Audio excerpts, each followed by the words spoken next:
T-minus 10, 9, 8, 7, 6, 5. All three engines up and burning. 2, 1, 0, and liftoff.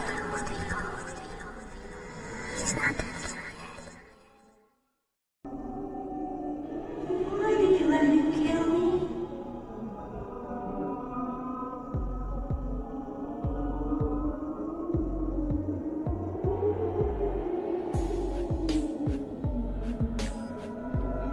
It was the clown.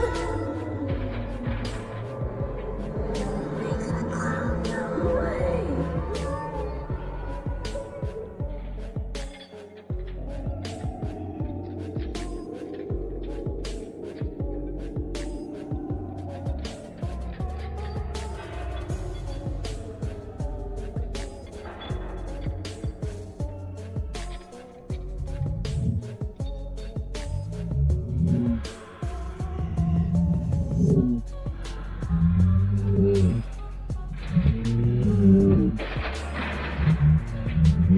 What was that? A stray radio signal? Your own mind playing tricks on you? Or was it something else? Those are the exact questions that kickstart any real paranormal investigation. This isn't about jumping at shadows, it's about methodically finding the light switch. This is your first step into a world where history and technology collide to explain the unexplainable. Welcome to the unseen world.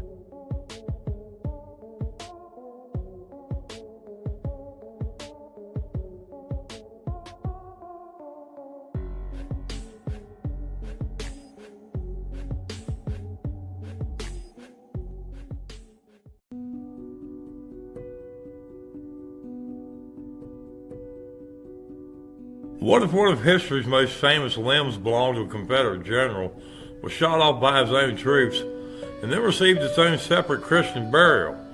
This isn't a work of fiction. This is the bizarre true story of Stonewall Jackson's arm. A tale of friendly fire, a devoted chaplain, and a mystery that has lingered for over 150 years. Let's set the scene. It's May 1863, the bloody heart of the American Civil War. Confederate General Thomas Stonewall Jackson is more than a soldier. He's a military icon. Brilliant, deeply religious, and a figure of absolute dread to his enemies. And he's known for his lightning-fast attacks and a strange habit of holding one arm aloft, which his men whispered was to keep his balance or even an appeal to God. And the stage for this story is the Battle of Chancellorsville in Virginia. General Robert E. Lee makes a daring gamble, splitting a smaller army to hammer the larger Union force from two directions. And Jackson leads a ferocious flank attack that shatters the Union lines, sending them into a panicked retreat. As night falls, it seems like a stunning Confederate victory is at hand. But this is where triumph twists into tragedy. On the night of May 2nd, 1863, Jackson and his staff ride forward to scout the enemy's position in the deepening darkness. And in the disorienting woods, they're mistaken for Union cavalry by their own men, the 18th North Carolina Regiment. A sudden volley of fire rips through the night. One of Jackson's aides desperately yells, "You're firing into your own men!" And fearing a Yankee trick, the nervous soldiers shout back, "It's a lie!" and they fire again. And in the ensuing chaos, several of Jackson's staff are killed, and the general himself is struck 3 times, once in his right hand and twice in his left arm, shattering the bone just below the shoulder. And he's rushed miles away to a field hospital near Wilderness Tavern. In the early morning hours of May 3rd, Dr. Hunter Holmes McGuire examines the mangled limb and makes a grim decision. The arm can't be saved. and the legendary arm of Stonewall Jackson is amputated. In the brutal calculus of the Civil War, an amputated limb was usually destined for a grim, forgotten pile. But this wasn't just any limb. It was Stonewall Jackson's arm. Jackson's chaplain, Beverly T. Lacey, was horrified at the thought of the general's arm being so carelessly discarded. So Lacey did something truly extraordinary. His brother owned a nearby plantation called Elwood Manor, and Lacey took the severed arm there himself. And in the family's private cemetery, about a mile from the field hospital, the chaplain conducted a proper Christian burial for Stonewall Jackson's left arm. And there was no grand ceremony, but the arm was respectfully laid to rest. A fact Jackson himself was never told. Jackson survived the operation, but only briefly, and he died of pneumonia 8 days later on May 10, 1863. His body was buried over 100 miles away in Lexington, Virginia, creating the strange reality of a famous general resting in two separate locations. And in 1903, a granite marker was placed at Elwood Manor that simply reads, "Arm of Stonewall Jackson, May 3rd, 1863. But here the story takes another mysterious turn. The local legend insists that Union soldiers dug up the arm in 1864 during another battle. And an even wilder tale claims that the famous Marine Corps General Smedley Butler, convinced the story was a hoax, had his men dig it up again during a 1921 training exercise, only to find it and rebury it in a metal box. And these stories are so persistent they even appeared on historical markers. But their truth is another matter. In 1998, archaeologists from the National Park Service investigated the site and found no evidence of a metal box or disturbed earth. So was the arm stolen, or did it simply decompose? Or is it still there, just not where anyone thinks? This is just one of strange but true footnotes of military history. If you enjoy uncovering bizarre tales lost to time, make sure you subscribe. We're always digging into forgotten history, and you never know what we'll find next. The saga of Stonewall Jackson's arm is a perfect storm of battlefield tragedy, profound loyalty, and historical myth-making. And what began with a fatal mistake in the dark woods ended with a separately buried limb that became a tourist curiosity and the subject of local legends. And while we know where the rest of Stonewall Jackson lies, the final true resting place of his arm remains a haunting American mystery, proving that sometimes the strangest stories are the ones that are actually true. You guys have a good night. Thanks for listening.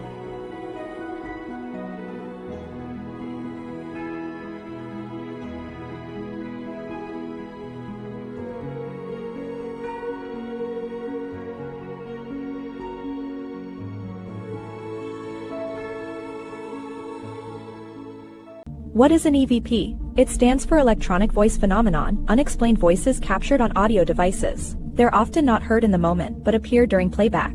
Some believe they are voices from spirits.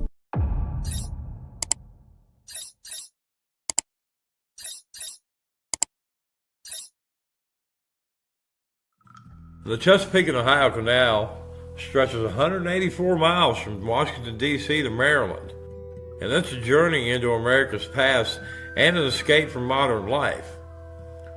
But one stretch of this path isn't just nature. You're walking over forgotten graves and a Civil War battlefield. This place is officially called Edwards Ferry, but the boatmen who worked here knew it as Haunted House Bend. And tonight, we're going to find out why. Now, the first tragedy is buried right under your feet. In the 1830s, Irish immigrant laborers built this canal in brutal conditions. Many died from disease and accidents, and they're all buried in unmarked graves all along the canal. Then in 1861, the Civil War brought another wave of death. Across the Potomac River, the Battle of Ball's Bluff was a Union disaster. Confederate forces drove soldiers over a steep bluff into the river, and for days, their bodies floated past this very bend. With a history so tragic, no wonder this place is said to be haunted. For generations, canal boatmen said their mules would get spooked here, sensing an unseen presence.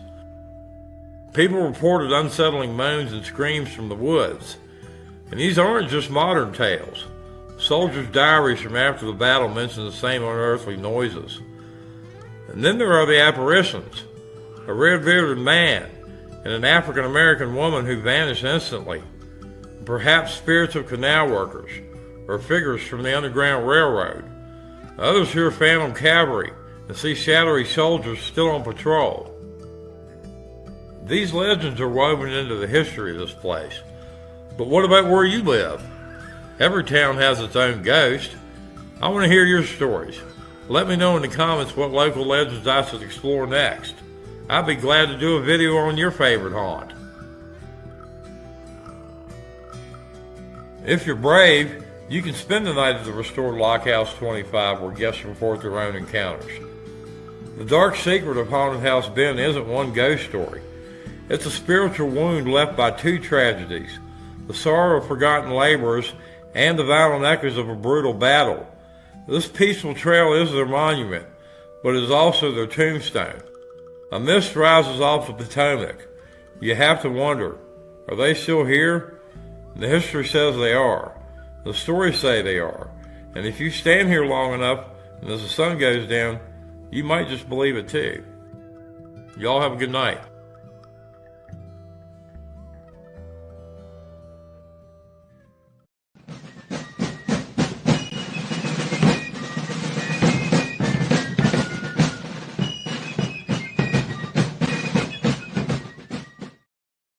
The Shenandoah Valley, and it's a place of breathtaking beauty carved into the heart of Virginia. For generations, its landscape was a source of life, but its strategic location also made it a prized corridor. During the American Civil War, this peaceful valley turned into a theater of brutal warfare. We know the history, the battles, and the generals. But what if the story doesn't end there? What if the thousands of soldiers who fought and died on this soil never really left? What if on a quiet night you can still hear the echoes of a war that ended over a century and a half ago? Today we're investigating the paranormal case files of the Shenandoah Valley, where some say history is so raw it refuses to die. To understand why the Shenandoah Valley is so haunted, you have to understand its bloody importance. Pointing towards Washington, D.C., the valley was a vital corridor in the granary of the Confederacy, feeding the Southern war machine. This made it a place to be fought for, over and over again.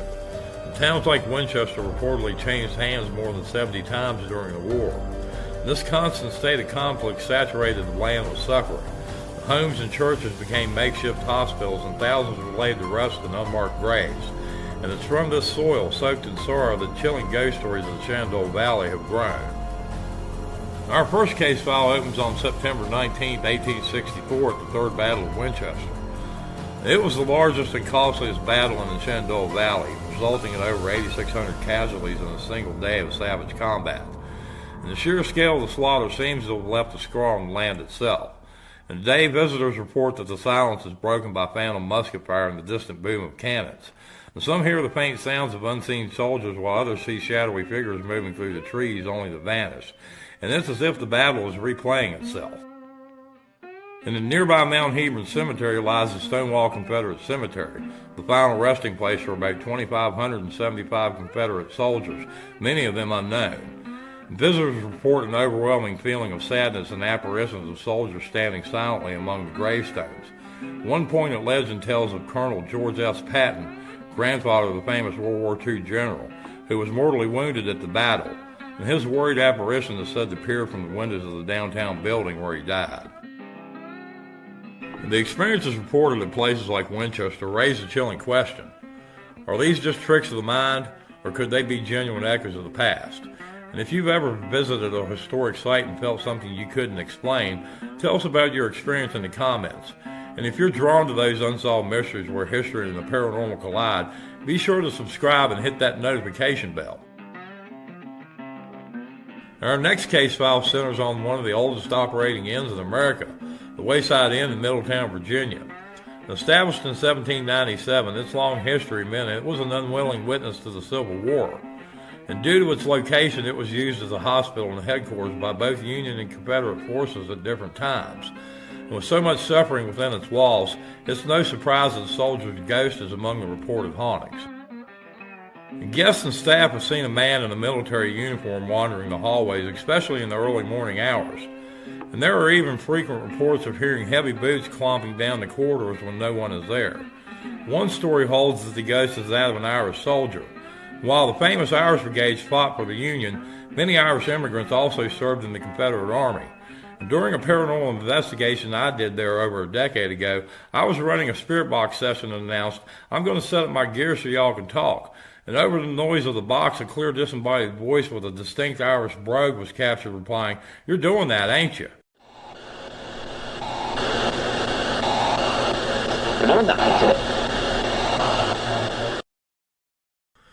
Our final case file concerns the campaign that decisively ended the war in the Shenandoah Valley.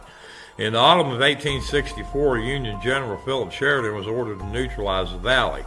And his forces engaged in the scorched earth campaign known as the Burning, systematically destroying barns, mills, and crops.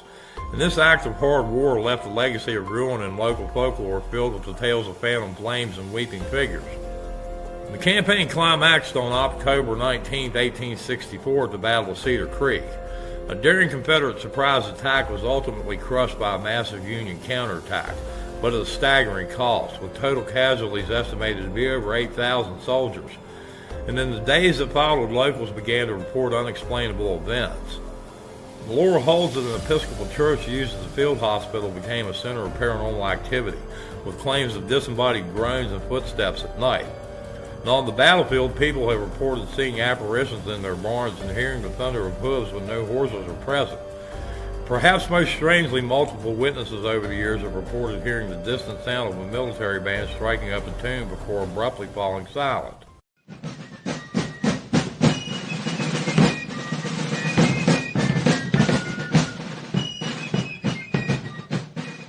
From the phantom armies of Winchester to the lonely soldier pacing the halls of an old inn, the Shenandoah Valley holds its ghost close. The sheer violence and deep wounds inflicted upon the land created what many believe are the perfect conditions for history to leave more than just a memory. And the stories passed down through generations and the chilling encounters reported to this day all speak to a powerful lingering presence. And they suggest that on these hallowed grounds the past isn't really past. It waits in the silent cemeteries, it marches across the misty battlefields, and it whispers in the empty hallways of old homes and inns. And the Civil War in the Shenandoah Valley may have ended in 1865, but for the spirits said to remain, the battle may never be over. Well, hey, good afternoon, everybody. It's Curtis Lee. I've decided here recently that I'm going to do some kind of history lessons and use some of the evidence I've caught over the years and some of the places I've been and some of the experience I've had to teach you guys about American history and about the true founding of this country. And it's not quite what everybody's been taught in school. It's definitely not what a lot of these guys I'm seeing on YouTube, these content creators, it's definitely not what these guys think. I don't know who taught them this stuff, but it's ridiculous. So I'm going to teach you guys the truth. I'm going to teach you guys real history, and I've tried to be straight with you guys about investigations of my own and other people's investigations and legends and things that have happened over the years. So we're going to wade through American history. So the first clip I want to show you guys, this whole video is going to be about just one particular clip. So we're going to talk about several things. We're going to talk about earthbound spirits. We're going to talk about attachment. We're going to talk about racism. And we're going to talk about how people get trapped. So let me play this first clip for you. This is from a school that was, I think, used as a hospital during the Battle of Gettysburg. So it dates back to the Civil War. At least the property does. So a number of spirits haunt this location, it seems. But this is a Class A EVP that I captured while I was there. I guess Bill captured it, so I have to give Bill Hellman credit for that. But it's actually me that's in the clip, so I want to show it to you guys. Listen real clearly to what this guy says. You can't stop me either. You can't stop me either. You can't stop me either. So, like I said, Class A EVP. I did not hear that in the moment. I didn't respond to it because I would have said something back to him if I'd known what he said. He said, "You can't come in here." So the clip loops and it repeats 3 times. So like I said, that's a school that's on what would have been the Gettysburg battlefield, the whole area around Gettysburg. Pretty much the whole place was a battlefield. So that was an EVP I caught there back in, I think 2018 when I was investigating with the werewolves. That's one of our investigations of Gettysburg. And that's an old school. So here's the lesson from this. He said, you can't come in here. Now, I don't know how you guys judge me by looking at me, but I am mixed race. I'm not a white person. I don't know if everybody knew that or not, but I'm not white. Apparently this guy knew that too, because he said, you can't come in here. So here he is 100 years, more than 100 years later, still trying to control who comes in and out of his property because he's worried about what color they are. So that might be an explanation as to why he's still trapped there. Attachment. If he's got so much attachment to that place and thinks he needs to have so much control over it that he's still there this this many years later trying to keep me out. So he really didn't want me in there because I'm not white. So that's not the good old days. That's not anything we want to go back to. But this guy's so racist that he's still stuck there, more than 100 years later, telling me that I can't come in there. I did come in there. I'll go anywhere I want to. Nobody can stop me. So that's the lesson to be learned from this. You guys can think that you can get away with all this ugliness and hatred, that you're not going to pay for it. You might pay for it for the rest of eternity, because you're not going to get into heaven with that. And most of these guys, I've got a lot of voices from guys that are trapped here because they don't want to face that final fate, which is going to hell. So, I don't know about limbo and purgatory and all these, all the religious aspects of it, but I can tell you there are earthbound spirits here. And most of the people that are trapped here because they've got some weird, awful thing, either that they did or that they think, or but something that's keeping them here. Like I said, attachment. If he's so attached to that place that he's still worried about me coming in there this many years later, he's got a problem. And that's why he's trapped there. And that's why he's stuck there. And I've got other voices, so we're going to have, like I said, we're going to have some history lessons here. And I'm going to introduce you to some other guys who are trapped here who thought they knew it all too. But I can assure all these people who are going around spreading all this hate right now, it's going to end up with you one place. And if you think you own this, you're never going to get away from it. You're going to be trapped here. You'll be trapped here in the dark. And it ain't hot in hell. It's freezing cold. So that's your warning. And that's your first lesson. Like I said, don't be a racist. It's ugly. It'll come back to haunt you. Trust me. Thanks for listening. Y'all have a good day.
out of your space and I won't bother you anymore? I'm never sure. You do? Okay. Thank you.